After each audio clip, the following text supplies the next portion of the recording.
ओम शांति। 2 फरवरी 2024। बाप दादा मधुबन। मीठे बच्चे, ऊंच पद पाने के लिए बाप तुम्हें जो पढ़ाते हैं उसे ज्यों का त्यों धारण करो। सदा श्रीमत पर चलते रहो। प्रश्न: कभी भी अफसोस ना हो उसके लिए किस बात पर अच्छी रीति विचार करो। उत्तर: हर एक आत्मा जो पार्ट बजा रही है वह ड्रामा में एक्यूरेट नूद हुआ है। यह अनादि और अविनाशी ड्रामा है। इस बात पर विचार करो तो कभी भी अफसोस नहीं हो सकता। अफसोस उन्हें होता है जो ड्रामा के आदि मध्य अंत को रियलाइज नहीं करते हैं। तुम बच्चों को इस ड्रामा को ज्यों का त्यों साक्षी होकर देखना है। इसमें रोने रूसने की कोई बात नहीं। ओम शांति। रूहानी बाप बैठ रूहानी बच्चों को समझाते हैं कि आत्मा कितनी छोटी है, बहुत छोटी है, और छोटी सी आत्मा से शरीर कितना बड़ा देखने में आता है। छोटी आत्मा अलग हो जाती है तो फिर कुछ भी नहीं देख सकती। आत्मा के ऊपर विचार किया जाता है, इतनी छोटी बिंदी क्या क्या काम करती है। मैग्नीफाई ग्लास होते हैं, उनमें छोटे छोटे हीरों को देखा जाता है। कोई दाग आदि तो नहीं है।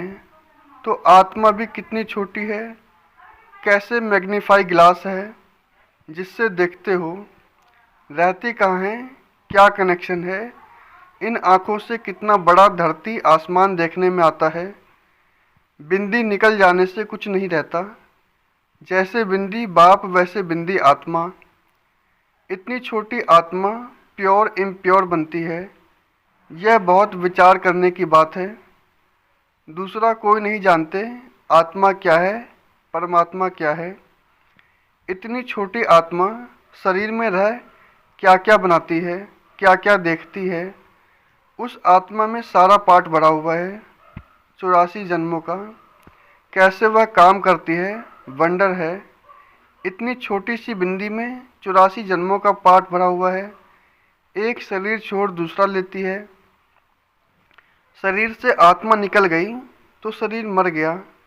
कितना बड़ा शरीर है और कितनी छोटी आत्मा है। यह भी बाबा ने बहुत बार समझाया है कि मनुष्यों को कैसे पता पड़े कि यह सृष्टि का चक्र हर 5000 वर्ष बाद फिरता है। फलाना मरा, यह कोई नई बात नहीं। उनकी आत्मा ने यह शरीर छोड़ दूसरा लिया। 5000 वर्ष पहले भी इस नाम रूप को इसी समय छोड़ा था। आत्मा जानती है हम एक शरीर छोड़ दूसरे में प्रवेश करती हूँ। अभी तुम शिव जयंती मनाते हो, दिखाते हो 5000 वर्ष पहले भी शिव जयंती मनाई थी। हर 5000 वर्ष के बाद शिव जयंती जो हीरे तुल्य है मनाते ही आते हैं। यह सही बातें हैं। विचार सागर मंथन करना होता है जो औरों को समझा सकें। यह त्यौहार होते हैं, तुम कहेंगे नई बात नहीं। हिस्ट्री रिपीट होती है जो फिर 5000 वर्ष बाद जो भी पार्टधारी हैं वह अपना शरीर लेते हैं। एक नाम रूप देश काल छोड़ दूसरा लेते हैं। इस पर विचार सागर मंथन कर ऐसा लिखें जो मनुष्य वंडर खाएं। बच्चों से हम पूछते हैं ना, आगे कब मिले थे। इतनी छोटी आत्मा से ही पूछना होता है ना, तुम इस नाम रूप में आगे कब मिले थे। आत्मा ने सुना तो बाबा कहते हैं, हाँ बाबा आपसे कल्प पहले मिले थे। सारा ड्रामा का पार्ट बुद्धि में है। वह होते हैं हद के ड्रामा के एक्टर्स। यह है बेहद का ड्रामा। यह ड्रामा बड़ा एक्यूरेट है, इसमें जरा भी फर्क नहीं पड़ सकता। वह बाइस्कोप होते हैं हद के, मशीन पर चलते हैं। 2-4 रोल भी हो सकते हैं जो फिरते हैं। यह तो अनादि अविनाशी एक ही बेहद का ड्रामा है। इसमें कितनी छोटी आत्मा एक पार्ट बजाए फिर दूसरा बजाती है। 84 जन्मों का कितना बड़ा फिल्म रोल होगा। यह कुदरत है, कोई भी बुद्धि में बैठेगा नहीं। है तो रिकॉर्ड मिसल बड़ा वंडरफुल है। 84 लाख हो न सके, 84 का ही चक्र है, इनकी पहचान कैसे दी जाए? अखबार वालों को भी समझाओ तो डालेंगे, मैगजीन में भी घड़ी घड़ी डाल सकते हैं। हम इस संगम के समय ही बातें करते हैं। सतयुग में तो यह बातें होंगी नहीं, न कलयुग में होंगी। जानवर आदि जो भी कुछ हैं सबके लिए कहेंगे, फिर 5000 वर्ष के बाद देखेंगे, फर्क नहीं पड़ सकता। ड्रामा में सारी नूद है। सतयुग में जानवर भी बहुत खूबसूरत होंगे। यह सारी वर्ल्ड की हिस्ट्री ज्योग्राफी रिपीट होगी। जैसे ड्रामा की शूटिंग होती है, मक्खी उड़ी वह भी निकल गई, तो फिर रिपीट होगा। अब हम इन छोटी छोटी बातों का ख्याल तो नहीं करेंगे। पहले तो बाप खुद कहते हैं, हम कलप कलप संगम युग इस भाग्यशाली रथ पर आता हूँ। आत्मा ने कहा, कैसे इसमें आते हैं, इतनी छोटी बिंदी है। उनको फिर ज्ञान का सागर कहते हैं। यह बातें तुम बच्चों में भी जो समझू हैं वह समझ सकते हैं। हर 5000 वर्ष के बाद मैं आता हूँ। कितनी यह वैल्यूबल पढ़ाई है। बाप के पास ही एक्यूरेट नॉलेज है जो बच्चों को देते हैं। तुम्हारे से कोई पूछे तुम झट कहेंगे, सतयुग की आयु 1250 वर्ष की है। एक एक जन्म की आयु 1500 150 वर्ष होती है। कितना पाठ बचता है, बुद्धि में सारा चक्र फिरता है। हम 84 जन्म लेते हैं, सारी सृष्टि ऐसे चक्र में फिरती रहती है। यह अनादि अविनाशी बना बनाया ड्रामा है। इसमें नई एडिशन हो नहीं सकती। गायन भी है, चिंता ताकि कीजिए जो अनहोनी होए। जो कुछ होता है ड्रामा में नूद है, साक्षी होकर देखना पड़ता है। उस नाटक में कोई ऐसा पार्ट होता है तो जो कमज़ोर दिल वाले होते हैं वो रोने लग पड़ते हैं। है तो नाटक ना, यह रियल है। इसमें हर आत्मा अपना पार्ट बजाती है। ड्रामा कभी बंद नहीं होता। इसमें रोने रूसने की कोई बात नहीं, कोई भी नई बात थोड़े ही है। अफसोस उनको होता है जो ड्रामा के आदि मध्य अंत को रियलाइज़ नहीं करते। यह भी तुम जानते हो, इस समय जो हम इस ज्ञान से पद पाते हैं, चक्कर लगाकर फिर वही बनेंगे। यह बड़ी आश्चर्यवत विचार सागर मंथन करने की बात है। कोई भी मनुष्य इन बातों को नहीं जानते। ऋषि मुनि भी कहते थे, हम रचता और रचना को नहीं जानते हैं। उनको क्या पता कि रचता इतनी छोटी बिंदी है, वह नई सृष्टि की रचता है। तुम बच्चों को पढ़ाते हैं, ज्ञान का सागर है। यह बातें तुम बच्चे ही समझते हो। तुम थोड़े ही कहेंगे हम नहीं जानते हैं। तुमको बाप इस समय समझाते हैं। तुमको कोई भी बात में अफसोस करने की ज़रूरत नहीं है। सदैव हर्षित रहना है। उस ड्रामा की फिल्म चलते चलते घिस जाएगी, पुरानी हो जाएगी, फिर बदली करेंगे, पुराने को खलास कर देते हैं। यह तो बेहद का अविनाशी ड्रामा है। ऐसी ऐसी बातों पर विचार कर पक्का कर लेना चाहिए। यह ड्रामा है। हम बाप की श्रीमत पर चल पतित से पावन बन रहे हैं। और कोई बात हो नहीं सकती जिससे हम पतित से पावन बन जाएं, अथवा तमो प्रधान से सतो प्रधान बने।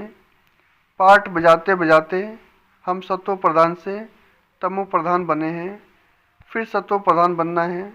न आत्मा विनाशी को पा सकती है, न पाठ विनाश को पा सकता है। ऐसी ऐसी बातों पर कोई का विचार नहीं चलता। मनुष्य तो सुनकर वंडर खाएंगे। वह तो सिर्फ भक्ति मार्ग के शास्त्र ही पढ़ते हैं। रामायण भागवत गीता आदि वही है। इसमें तो विचार सागर मंथन करना होता है। बेहद का बाप जो समझाते हैं उसको ज्यों का त्यों तुम धारण कर ले तो अच्छा ही पद पालें। सब एक जैसी धारणा नहीं कर सकते हैं। कोई तो बहुत महीनता से समझाते हैं। आजकल जेल में भी भाषण करने जाते हैं, वेश्याओं के पास भी जाते हैं, गूंगे बहरों के पास भी बच्चे जाते होंगे, क्योंकि उन्हों का भी हक है। इशारे से समझ सकते हैं। आत्मा समझने वाली तो अंदर है ना। चित्र सामने रख दो, पढ़ तो सकेंगे ना। बुद्धि तो आत्मा में है ना। भल अंधे लूले लंगड़े हैं, परंतु कोई ना कोई प्रकार से समझ सकते हैं। अंधों के कान तो हैं। तुम्हारा सीढ़ी का चित्र तो बहुत अच्छा है। यह नॉलेज कोई को भी समझाकर स्वर्ग में जाने लायक बना सकते हो। आत्मा बाप से वर्षा ले सकती है, स्वर्ग में जा सकती है, करके आर्गन्स डिफेक्टेड है। वहाँ तो लूले लंगड़े होते नहीं, वहाँ आत्मा और शरीर दोनों कंचन मिल जाते हैं। प्रकृति भी कंचन है, नई चीज जरूर सतो प्रधान होती है। यह भी ड्रामा बना हुआ है, एक सेकंड ना मिले दूसरे से कुछ न कुछ फर्क पड़ता है। ऐसे ड्रामा को ज्यों का त्यों साक्षी होकर देखना है। यह नॉलेज तुमको अभी मिलती है, फिर कभी नहीं मिलनी है। आगे यह नॉलेज थोड़े थी। यह अनादि अविनाशी बना बनाया ड्रामा कहा जाता है। इसको अच्छी रीति समझ और धारण कर किसी को समझाना है। तुम ब्राह्मण ही इस ज्ञान को जानते हो। यह तो चोब चीनी है, ताकत की दवा तुमको मिलती है। अच्छे से अच्छी चीज की महिमा की जाती है। नई दुनिया कैसे स्थापन होती है, फिर से यह राज्य कैसे होगा, तुम्हारे में भी नंबर वार जानते हैं। जो जानते हैं वह दूसरों को समझा भी सकते हैं। बहुत खुशी रहती है। किन्हों को तो पाई की भी खुशी नहीं है। सबका अपना अपना पार्ट है। जिनको बुद्धि में बैठता होगा, विचार सागर मंथन करते होंगे, तो दूसरों को भी समझाएंगे। तुम्हारी ये है पढ़ाई जिससे तुम यह बनते हो। तुम कोई को भी समझाओ कि तुम आत्मा हो। आत्मा ही परमात्मा को याद करती है। आत्मा ही सब ब्रदर्स हैं। कहावत है, गॉड इज वन। बाकी सब मनुष्यों में आत्मा है। सब आत्माओं का पारलौकिक बाप एक है। जो पक्के निश्चय बुद्धि होंगे उनको कोई फिरा नहीं सकते, कच्चे को जल्दी फिरा देंगे। सर्वव्यापी के ज्ञान पर कितनी डिबेट करते हैं, वह भी अपने ज्ञान पर पक्के हैं। हो सकता है हमारे इस ज्ञान का ना हो, उनको देवता धर्म का कैसे कह सकते। आदि सनातन देवी देवता धर्म तो प्राय लोप है। तुम बच्चों को मालूम है हमारा ही आदि सनातन धर्म पवित्र प्रवृत्ति वाला था, अब तो अपवित्र हो गया है। जो पहले पूज्य थे वही पुजारी बन पड़े हैं। बहुत पॉइंट्स कंठ होंगी तो समझाते रहेंगे। बाप तुमको समझाते हैं, तुम फिर औरों को समझाओ। यह सृष्टि चक्र कैसे फिरता है, सिवाय तुम्हारे और कोई नहीं जानते। तुम्हारे में भी नंबर वार हैं। बाबा को भी घड़ी घड़ी पॉइंट्स रिपीट करनी पड़ती है, क्योंकि नए नए आते हैं। शुरू में कैसे स्थापना हुई तुम्हारे से पूछेंगे, फिर तुमको भी रिपीट करना पड़ेगा। तुम बहुत बिजी रहेंगे। चित्रों पर भी तुम समझा सकते हो, परंतु ज्ञान की धारणा सबको एक रस तो नहीं हो सकती है।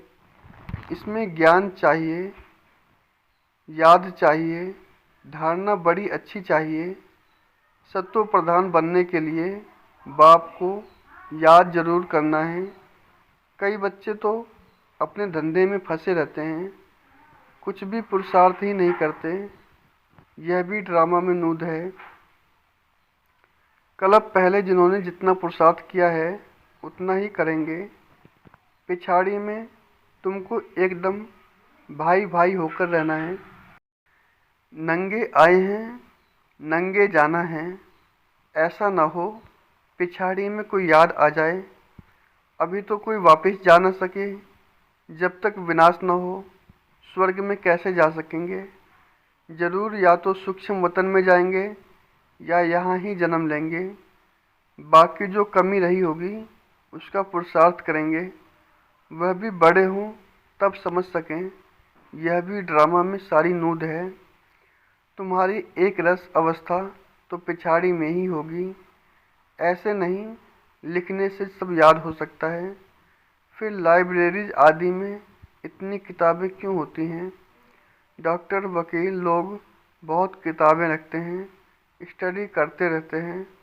वह मनुष्य मनुष्य के वकील बनते हैं। तुम आत्माएं आत्माओं के वकील बनती हो। आत्माएं आत्माओं को पढ़ाती हैं। वह है जिस्मानी पढ़ाई, यह है रूहानी पढ़ाई। इस रूहानी पढ़ाई से फिर 21 जन्म कभी भूल चूक नहीं होगी। माया के राज्य में बहुत भूल चूक होती रहती है, जिस कारण से सहन करना पड़ता है। जो पूरा नहीं पढ़ेंगे, कर्मातीत अवस्था को नहीं पाएंगे, तो सहन करना ही पड़ेगा।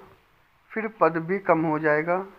विचार सागर मंथन कर औरों को सुनाते रहेंगे, तब चिंतन चलेगा। बच्चे जानते हैं, कल्प पहले भी ऐसे बाप आया था जिसकी शिव जयंती मनाई जाती है। लड़ाई आदि की तो कोई बात नहीं, वह सब है शास्त्रों की बातें। यह पढ़ाई है, आमदनी में खुशी होती है। जिनको लाख होते हैं उनको जास्ती खुशी होती है। कोई लखपति भी होते हैं, कोई कखपति भी होते हैं, अर्थात थोड़े पैसे वाले भी होते हैं। तो जिसके पास जितने ज्ञान रतन होंगे उतनी खुशी भी होगी। अच्छा, मीठे मीठे सिखी लदे बच्चों प्रति माता पिता बाप दादा का याद प्यार और गुड मॉर्निंग। रूहानी बाप की रूहानी बच्चों को नमस्ते। धारणा के लिए मुख्य सार। पहला, विचार सागर मंथन कर स्वयं को ज्ञान रत्नों से भरपूर करना है। ड्रामा के राज को अच्छी रीति समझकर दूसरों को समझाना है। किसी भी बात में अफसोस न कर सदा हर्षित रहना है। दूसरा, अपनी अवस्था बहुत काल से एक रस बनानी है, ताकि पिछाड़ी में एक बाप के सिवाय दूसरा कोई भी याद ना आए। अभ्यास करना है, हम भाई भाई हैं, अभी वापिस जाते हैं। वरदान, अलबेलेपन की लहर को विदाई दे, सदा उमंग उत्साह में रहने वाली समझदार आत्मा भव। कई बच्चे दूसरों को देखकर स्वयं अलबेलेपन हो जाते हैं। सोचते हैं ये तो होता ही है, चलता ही है। क्या एक ने ठोकर खाई तो उसे देखकर अलबेलेपन में आकर खुद भी ठोकर खाना, यह समझदारी है? बाप दादा को रहम आता है कि ऐसे अलबेले रहने वालों के लिए पश्चाताप की घड़ियाँ कितनी कठिन होंगी।